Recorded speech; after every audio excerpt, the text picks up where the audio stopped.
welcome back to our channel. I'm Steph. And I'm Michelle, and today we have a quick makeover that you can really do in one day, and that is painting a china cabinet with chalk paint.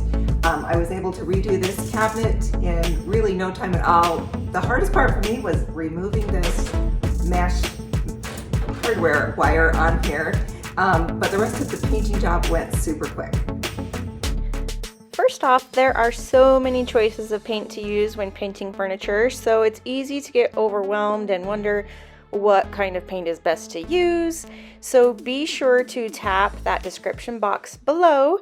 We are going to have a video next week on choosing the right type of paint for your project. So you'll want to be sure to check that out so you're confident in picking the right paint for the job.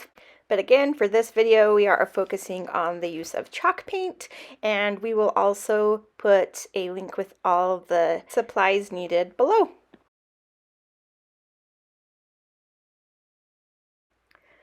Let's take a look at this china cabinet before it was painted. It does have that fun cottage vibe, but it was a little bit too distressed for my mom's liking, and the finish just started to feel a little bit dirty to her. So she does love the hardware cloth in the door panels and the beadboard backing for that farmhouse feel, so she'll be keeping those details.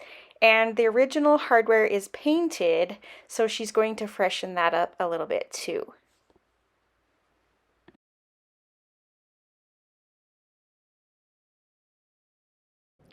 Before you begin painting, there is a little bit of prep work. You'll want to remove the hardware and give it a good cleaning.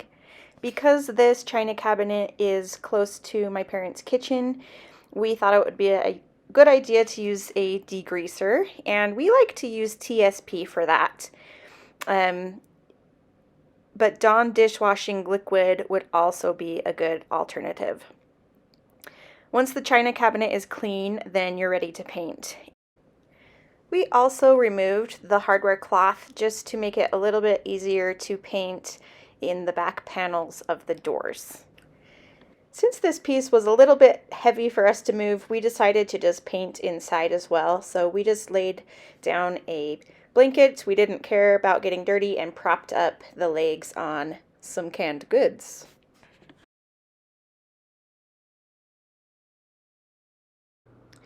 To paint the china cabinet with the chalk paint, we first used an angled brush to cut in around all of the edges, and we also used this along the beadboard backing and any detailed areas as well.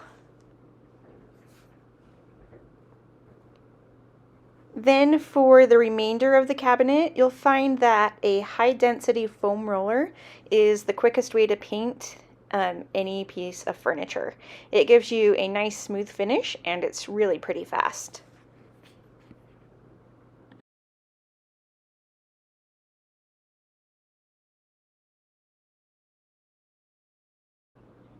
One thing to mention too, it may look like the paint is covering the surface pretty well with just one coat, but we always do 2 coats of paint. Just gives it another layer of protection, and there's usually some imperfections in the finish that you don't see while the paint is still wet. Prior to painting the second coat, we like to take a fine 220 grit sandpaper and just lightly go over the paint just to make sure it has a nice smooth surface, and this just gives it a nice quality finish when you're done. Repeat the same painting process for your second coat, and the second coat always goes quicker anyway because it has that initial coat of paint.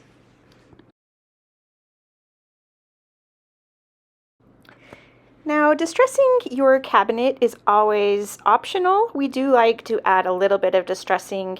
This just adds in a little bit of that age and character to the piece.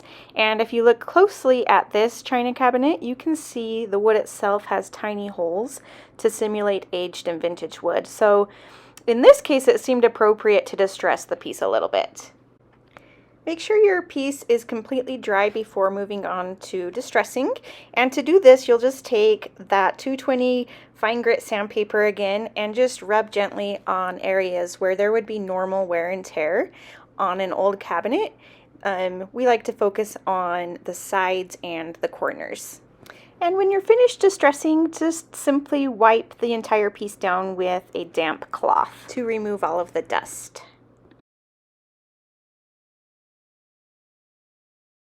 One crucial step is to seal the chalk paint to give it added protection. So obviously a china cabinet gets a lot of wear as dishes are slid in and out, so protecting the finish is just a really good idea. And we like to use wax, but another option is a polyurethane. So it can be applied with a soft cloth, but we also like to use this waxing brush. This way we are able to work the wax into the grooves and all the little details of the furniture. And you'll also want to apply it in a circular motion. It just gets into all the little crevices a little bit better. Once the wax is applied to the entire surface, you'll want to allow it to dry completely. Often it can take an hour or two, but just wait a little longer if it feels tacky. Then you'll buff it with a soft, clean cotton cloth. And you can see here in the video that it just gives it a little bit of a soft sheen. And once the buffing is finished, we can reattach the hardware cloth to the door panels with staples.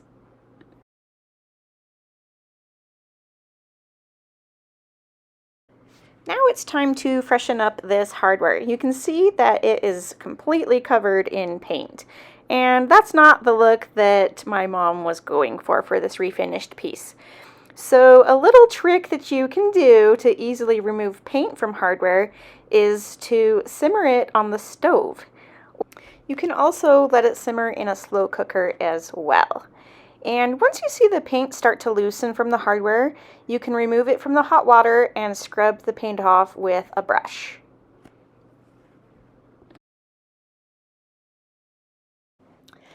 After removing the paint, she still felt like the hardware looked a little bit dingy, so she decided to apply a coat of Rub and Buff in antique gold with a paintbrush, because she really wanted this hardware to pop against the black chalk paint. When the Rub and Buff is dry, you take a soft cloth and just buff it, and then you can reattach the hardware to the cabinet. And you are finished. Here's a look at the finished cabinet. We love the way this antique gold hardware really stands out against the black cabinet. And the china cabinet still has that farmhouse cottage feel, yet it feels a little bit more modern with the black chalk paint. And finally, my mom filled it back up with all her collection of white dishes, so there's a nice contrast. Be sure to let us know what you think about this makeover in the comments below, and also let us know if you've used chalk paint before and if you like it or prefer using a different kind of paint. So we hope you were able to learn a little bit today from this tutorial. We're glad you were here. Thanks so much for watching. Again, be sure to come back next week for that video on choosing which paint is best for your project. Be sure to subscribe to our channel so you don't miss out on DIY inspiration each week. And as always, here at Sunnyside Design, we hope to bring your home to the sunny side of the street.